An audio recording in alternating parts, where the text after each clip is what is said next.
Еве оваа година традиционално се одржува ова уметничко творечка манифестација во Куманово со учениците од основните училишта од градот. Кажете ни нешто поконкретно. Значи, детски ликовен камп Асном се одржува 7 година поред под покровителство на градоначалникот и Советот на општина Куманово заедно со во организација на Фондација за култура и спорт. Работиме 4 дена, ќе работиме сликање, дизајн, скулптура и графика.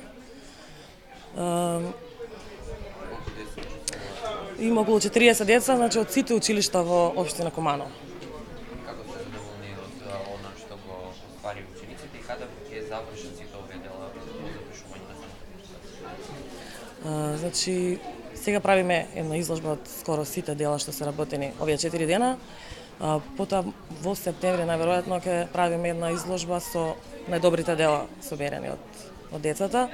Децата работеа максимално, значи беа исполнети сите задачи што беа поставени од менторите и имаме, мислам, солиден број на соберени дела и креативно супер се изразија овие 4 дена. Во различни техники е творено, на кои теми, дали сами ги избира учениците или Па преферираме слободна тема за да може да се изрази што послободно и покреативно.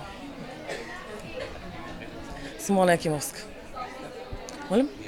Симона Екимовска, професор во Основно училиште Крстен Месирков. Тоа е.